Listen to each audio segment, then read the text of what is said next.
versus the Fukuoka Softbank Hawks Gaming. 6th versus 3rd. Action guaranteed. And that's also probably the cutest ever recall animation of any champion. Of the Yumi getting the little head scratch. Oh my god. That's immortalized as well now. Like, that player, the player has actually escaped me from Edward Gaming. Ah, yeah. Oh, ooh. Oh, yes, just won Volskin. Worlds. I'm trying to remember off the top of my head. Oh, I feel Lord. bad now. Oh, this is like, Lord. It just happened. See, this is the thing. No! Oh, no. Oh, no. Oh, dear. Things have gone badly at the level 1 for Crest Gaming Act. The Hawks are going to be very happy with that first blood pickup, and it is on Marble. It is on the Zeri. It is on the main carry for this composition. And now the team is just in a spot where they're just going to have to play recall because, like, now they're going to just get counter-jungled middle court. And where can Kassin? They're just going to have to try and cut this map in half top side? It feels risky, really. Yeah, especially when you do have the engage potential from this Nautilus on the bottom lane. And we saw Steel on the Wukong go for a level 2 gank in the last game. Not going to be seeing something similar this time around, but you can already see the pressure that hook from Reiner can put out. Yeah, and the other fact is they know that the bot side is going to be just a completely scary place, is Hybrid and Primo at the moment. Like, they are so all in on the idea that just clear the wave as best we can, but they're already having to sack it up because if Reiner just comes a little bit too far forward. And look at this, Hybrid is like, so we've got to just protect our bot side jungle at this point. And this is kind of just like your lot. Maybe you can still wait. No, it doesn't even get it. God. Blank's going to pick up the big Krug, and 1 CS on your AD carry after 2 waves is not an ideal state for Crest Gaming Actors. Marble really gaining massive advantages in the early stages, and they might be looking for a dive. It could be going from bad to worse for Crest Gaming Actors. Liner flashes forward onto the Hybrid. The exhaust dropped onto the Nautilus. He is going to be taken down. It is a trade in the bot lane. And Blank is also going to be taken low, but not fall down. A second kill going on to Marble. This Zeri is going to be absolutely terrifying. Yeah, and there's also just 1 turret plate. Boom! About to go over to them. That's 160 gold. As I said, though, Kassin, this whole time while this has been happening, has cut the top side in half, okay? Kanatsu is playing 2v1 this game now. So we saw bot lane is heavily focused onto the side of the Hawks.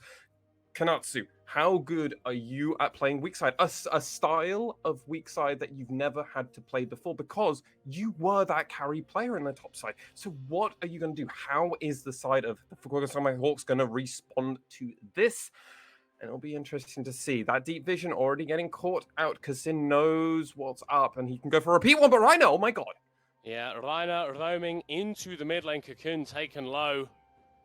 Not forced to burn any defensive summoner spells, but already you're seeing that Hawks feel like the stronger team in this matchup. They are much more willing to dictate the pace of these early stages, and that's really where we've seen CJ fall in the past, when they're not able to keep it calm in the early stages and rely on Hybrid and Nap to be these big late game carries. Yeah, and with that, they're also able to push the lane in because Cocoon obviously had to use that TP on that first blood that happened play. So huge wave, cannon wave, just getting completely sacked over. So that's so much experience as well as gold as well going over. And now Dasher gets to reset with the rest of his team. Blank also reset. And as long as nothing terrible happens on the bot side of this map, first dragon should be the Hawks as well. Yeah, I mean, you can just look at it in terms of the AD carry item differential. Hybrid there, Doran's in a refillable. Marble got a full-on Noon Quiver. Like, the lead that this Zeri has at the moment is absolutely crazy.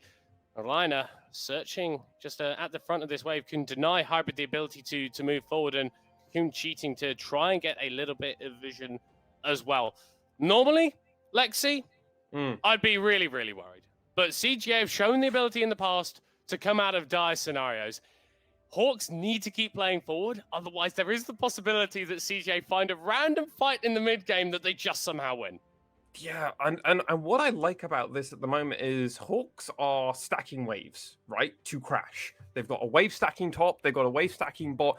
Mid has just crashed, by the way. So they are completely relying on the idea that CJ have no idea where Blank currently is. Blank's currently just clearing up the rest of his jungle, and then he's going to have freedom to go along to this dragon.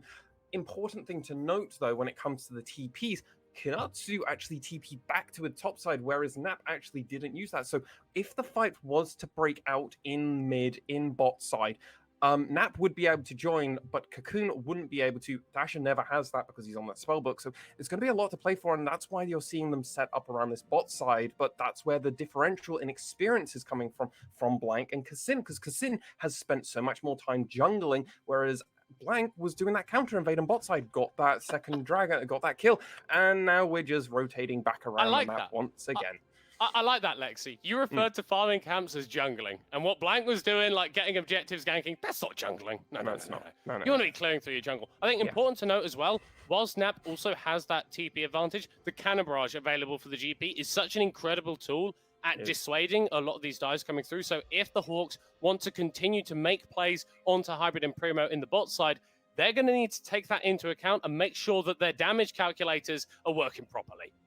Not only that, you want to get some poke actually onto Hybrid. Remember the first time they actually did that? Hybrid was basically full health, and they just brute forced the dive onto Hybrid, and Primo was able to still live. A Yuumi still lives. That's not meant to happen. I play a lot of Yuumi from time to time, and that champion has like 400 base health. It's not a lot. You can kind of awkwardly look at her. Probably 3 Zeri auto attacks will kind of do it. When I say Zeri auto, I mean Qs, but you know what they mean. The burst fire, the Q, the thing. They finally put skill shot auto attacks into League of Legends, and what do you know? It's one of the most broken things that we've ever seen. Yep, and it's also ended up having the Hawks have a 30 CS gold lead in this bot lane. And remember, I'm going to just take us back to the very beginning of this cast. Hybrid is going to be their carry player. How's that looking at the moment? It's not looking good. It's not looking good. So this is where the backup plans start coming in, right? So where should we start looking at the map? Is it Cocoon? Is it going to be Kassin? Is it maybe going to be Nap? Yeah, well, with the phase, I think Nap is the most likely candidate. With the phase rush on the Hecarim, it does imply a more tank-focused build rather than something like the Conqueror, which obviously pairs up very, very well with a Divine Sunderer or a Trinity Force. So I think the onus is going to be on Nap to really be a bit more of a primary carry than we usually see to him. And so if CGA can put some resources into this GP, try and get him online a little bit sooner, that's only going to benefit them. However, we're talking about gaining extra resources. Hawks already claiming that first Drake, now making a play onto the Herald. And if you can put this into that Zeri lane, Marble could just be an entire item up on Hybrid very, very shortly. Oh, and talking about this, everybody from the side of the Fukuoka Hawks rotated, except Marble, because Marble wanted to catch that wave. Marble wanted to stay in. He doesn't want to lose any form of experience. However, that has meant he was alone, but they haven't seen that Reiner has joined him. Now, it will be important to know, okay, Reiner did show his face, so Kassin knows, okay, now the Nautilus is back. Let's see what we can try and get. I know my timers, though, as I'm a big brain jungler, Kassin. Is he able to steal this successfully and get away with it scot-free from the looks of things? Yeah.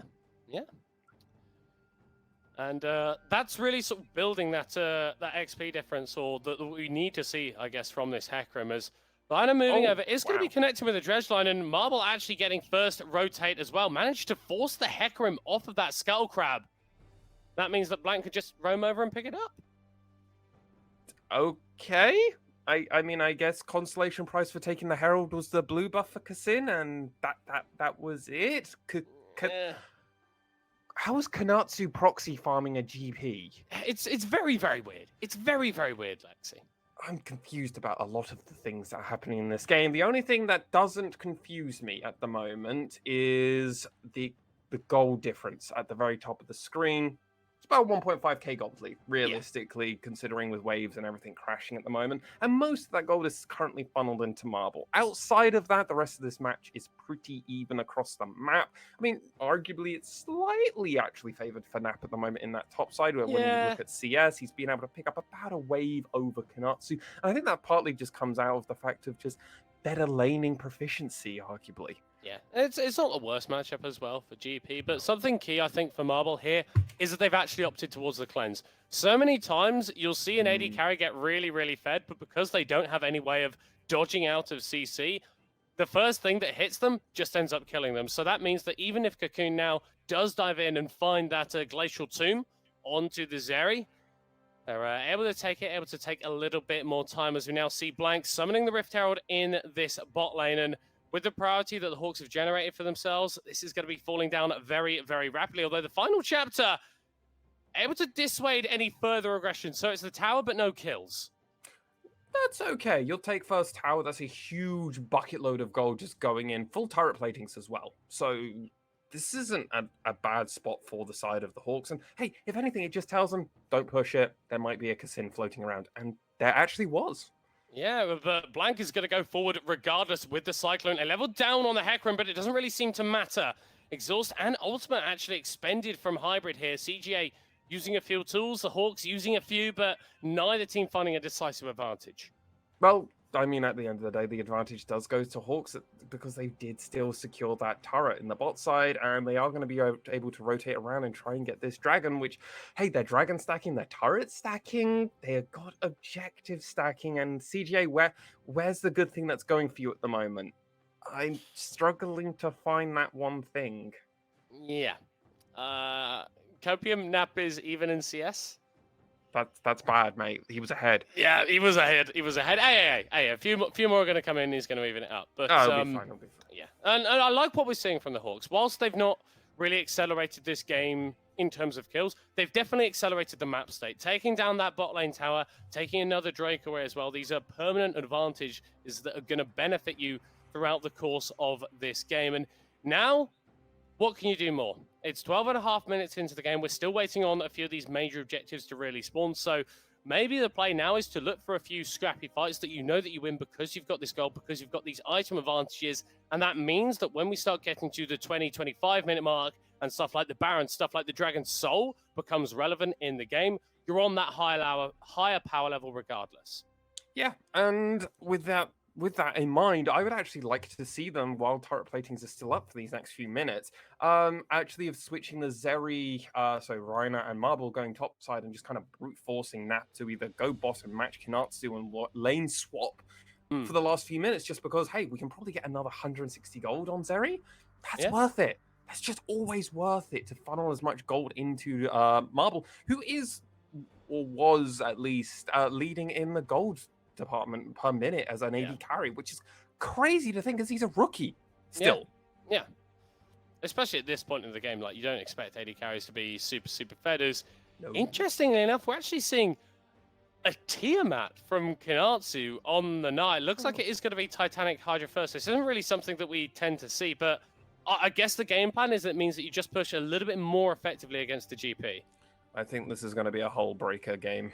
I think this is going to be a hull breaker Gnar coming out. We're going to be seeing some weird Gnar technology coming out. But hey, AoE damage, this just means it's more effective at laning against a GP who's going to be able to push your lane super hard against a Gnar. Well, what can you do? Well, what about all of my auto attacks deal more damage so I can AoE faster and then win game harder? Question mark.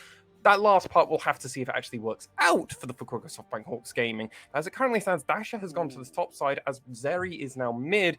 Kassin is going to be looking for something sneaky, and that is only an Orianna with a cleanse. With a cleanse, but more members of Hawks are in the area.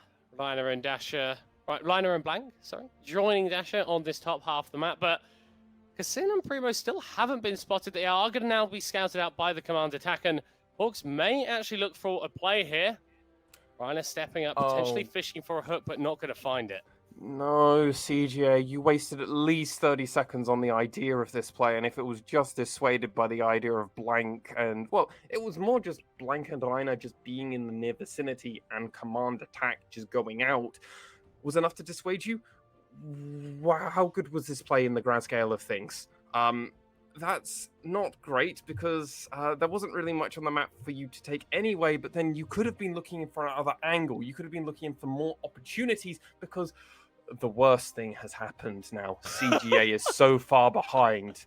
Bounties are on now for the first Rift Tail. That is bad. Yeah, that is really rough. I mean, you don't see many games that do have a 4,000 gold lead for one team at 15-minute marks, but that's what the Hawks have been able to do for themselves. And CJ, they haven't really thrown too many punches back. A lot of these advantages have just gone over fairly passively, and you can really see that with the CS discrepancies that we're seeing and the gold discrepancies that we're seeing. Hybrid down 2.3 thousand gold is absolutely disastrous, but we shouldn't ignore this mid lane differential as well. Dash are doing a pretty fine job on the Orianna.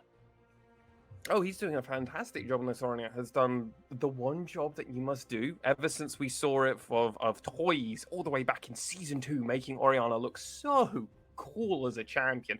It took forever, honestly, till then, for me to even think Orianna was a fun champion. You get a few items on her, you farm your wave, you have a ball carrier. By the way, Wukong's a really good one. And then you just press your ult, you do huge damage stacks, and you feel good. It's just how the champion works. Also really good at protecting your team. Yeah, doing versatile stuff, dissuading the enemy team. It's going to be important when you've got a Zeri as powerful as Marble is. Now, 20 seconds until the Hextech Drake joins us.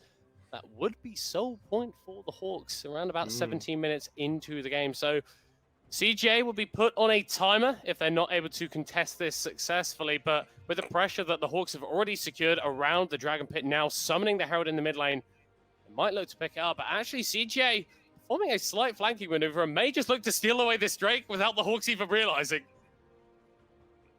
They're going to get the tower now. How fast are Hawks coming over there? They've just got this. They've just got this.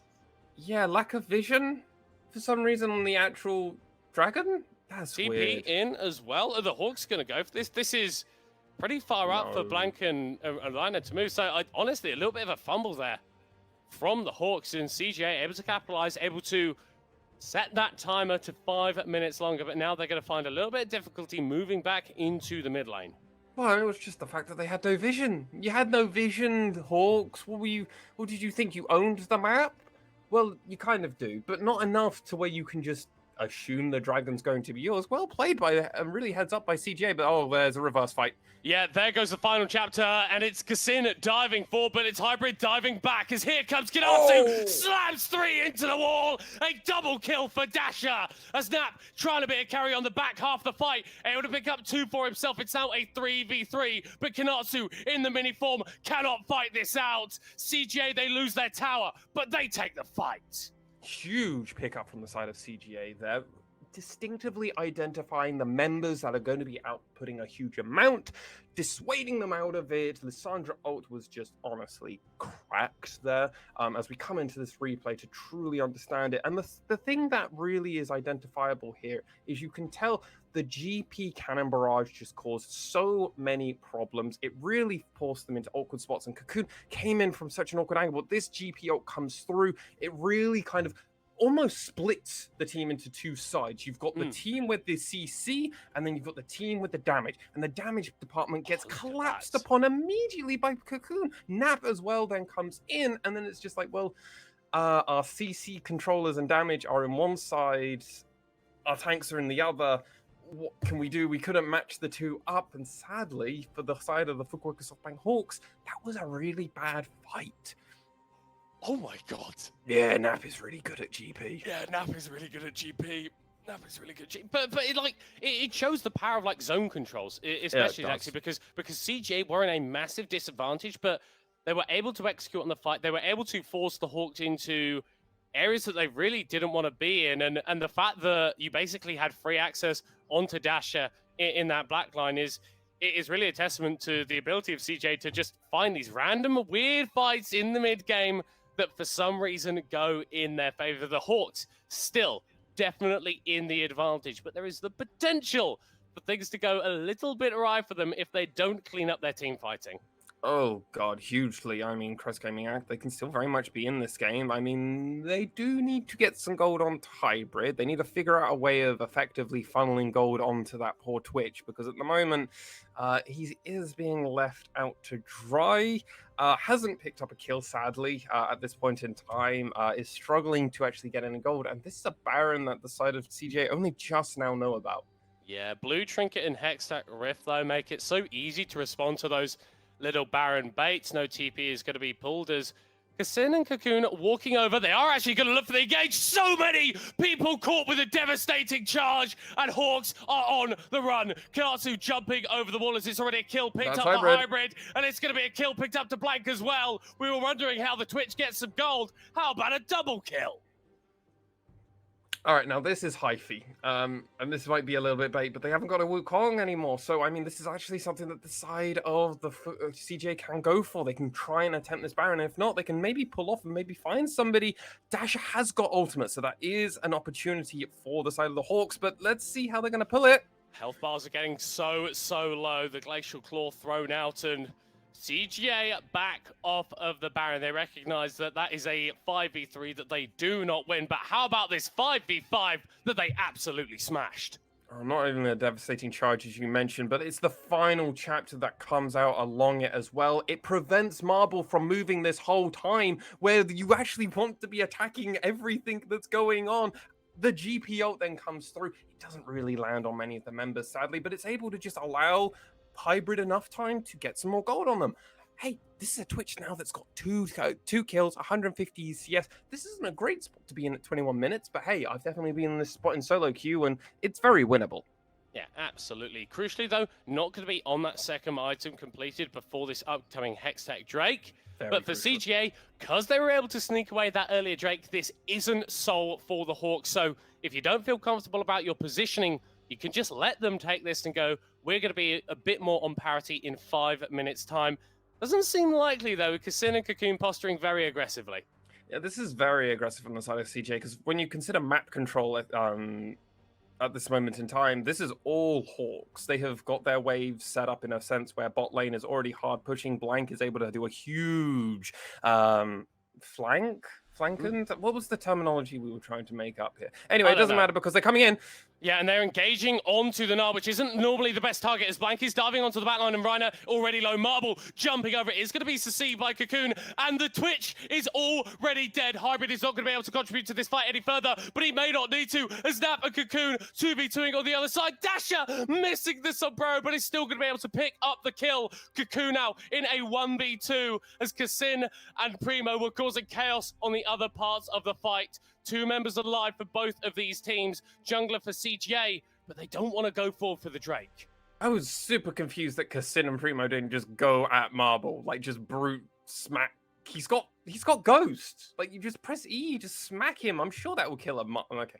Regardless, that worked out for the Fukuoka Softbank Hawks at the end there, but I think what's important to identify is, again, this is a GPO that just comes through and just literally barriers off half of the members of the Fukuoka Softbank Hawks. Kinatsu gets taken so low at the early part of this, and while there's 2 fights happening again, there's one fight where Kassin and Primo win this, and there's one fight where CGA and the Fukuoka Softbank Hawks win this. That sombrero missing was so sad to see, but honestly, it's kind of what CGA needed to work out for them to actually probably hard win that fight. Sadly, It doesn't work out for them. Dragon does go over to the Hawks, so that's going to be in their back pocket for about probably 4 minutes and 30 seconds from now. Yeah, and a criticism I've got there is, was it really necessary for Kassin and Primo to chase after Reiner on the back half of that fight? The Nautilus was already out, and it felt like the Orianna and that Zeri were so much more priority targets, so maybe a little bit of misplay there. And once again, it's Hawks who are just about maintaining the gold, maintaining the item advantage. But every time we get into these team fights, feels like a coin flip. Well, it wouldn't be a CGA game if it wasn't, mate. It wouldn't be a CGA game. It wouldn't be a CGA game. It wouldn't be. And I mean, that's why they are known as the coin flip team. That's how they are the team that can go down and lose your AD carry super early on. This feels like it's going to be died. And it'll be fine. Hybrid will find a way back into this. It's Crest Gaming Act, of course they'll always have a way back into a match, because there were objective bounties. They have been taken off. It is only now a 3k gold lead for the Fukuoka Softbank Hawks. Yes, they've got 3 dragons, but one has gone over to Crest Gaming Act.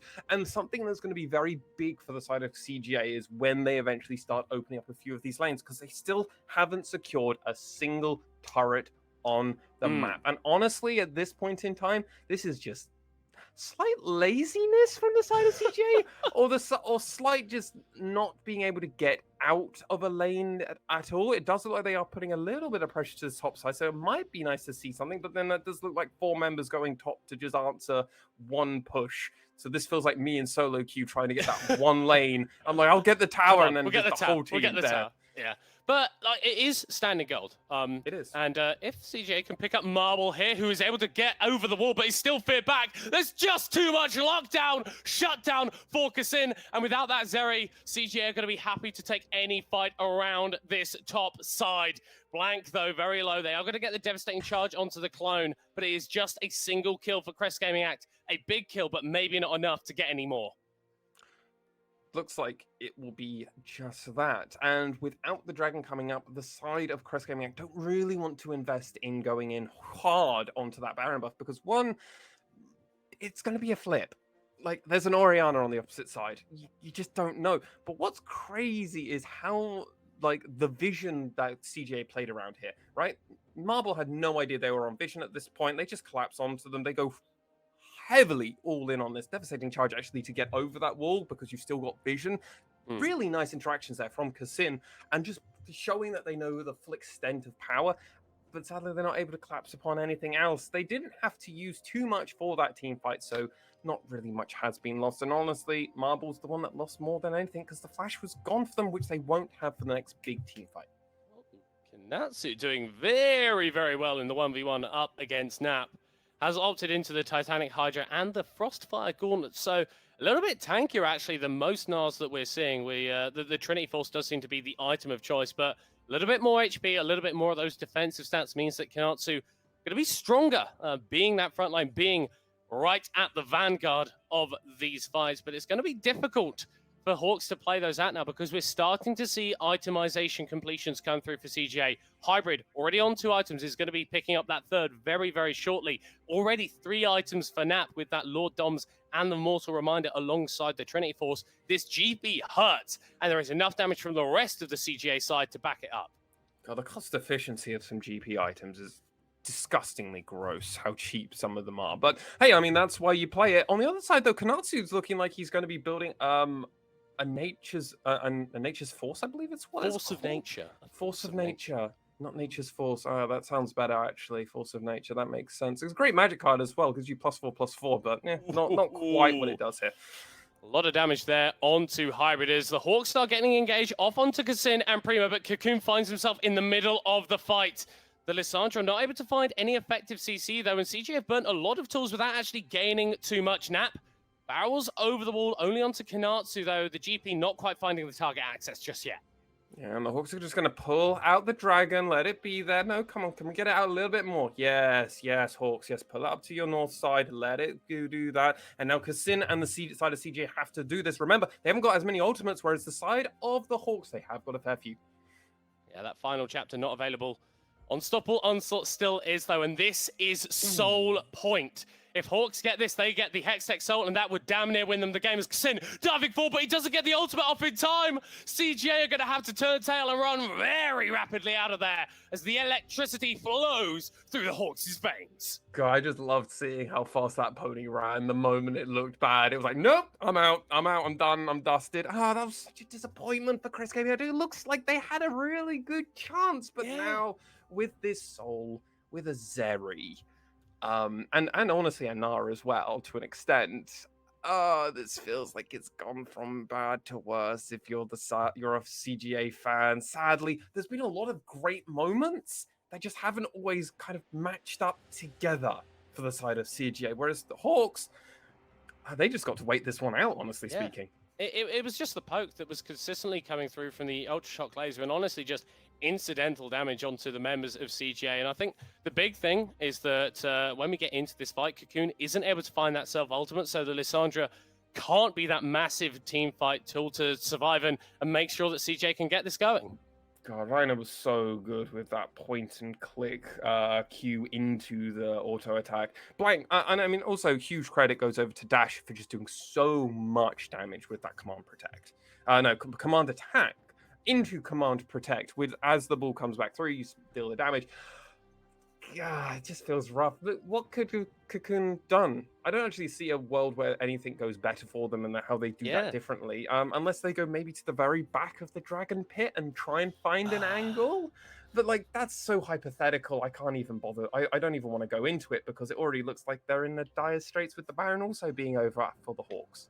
Yeah, team fight dynamics are a very tricky thing, as Ganansu's solo pushing in the mid lane may be caught out as Kassin and Primo are waiting in the wings. Kassin not going to opt into the play, actually. Only level 13 here on the Hecarim. Obviously, that's parity with Blank, but those levels mean so much in terms of base stats, in terms of ability. And they are going to go for it, getting the devastating charge back onto the Gnar, going forward with the final chapter and the unstoppable onslaught. He's incredibly tanky, though. About to go Mega as well. Doesn't land the Gnar, but he doesn't need to. All he needed to do was buy time for Hawks. Get this bot lane push going. CJ are still committing to killing this now, and that's so much time invested. But look at the bot lane. You're about to lose a goddamn inhibitor. No, you are going to lose a goddamn inhibitor, middle court. And what is that going to equal into? Maybe mid turret? Maybe mid turret. They should be able to secure this mid turret. But really, would you say that was worth CGA? Really? Mid turret for a kill on the top laner? Well, are they able to get something else here, Reiner? Yeah, gonna be dashing away. Oh! Hex gets himself out of there. Oh! That crit from the Baron was massive. The cannon barrage as well. But it's not enough. The Nautilus is too damn tanky. Trying to walk away. Do CJ chase further for this? Actually going to be dropping the ultimate down onto Hecarim. Agreed. Definitely not good if you're a CJ fan. 2 picked up for the overextension in the jungle. And Cocoon may just fall as well. The self-ultimate to buy 2.5 seconds, but not a moment more. 3 kills for the Hawks off the back of CJ going a little bit too far. I thought they were collapsing on Reiner. No. We turn on you, middle court. That's what Reiner was saying in comms. Goes down to basically a ruby crystal worth, maybe a gemstone's worth of health. Doesn't matter because turn it around. Believe in the team of power and friendship, because honestly, that's how the Hawks feel right now, as they're going to probably secure 3rd place well and truly on the table today. Yeah, Hybrid has absolutely nowhere to go. Exploded as Primo comes out with the final chapter, but is the last sentence in CJ's story in this game. Although, hang on, Sassin is back onto the map. He's in a 2v4 with the Yumi on his back, and he's not going to be able to play this out. Son Goku fell to the Hawks last game day, and CJ will suffer a similar fate. 33 minutes on the clock. The Nexus falls down. GG, well played, Fukuoka Softbank Hawks.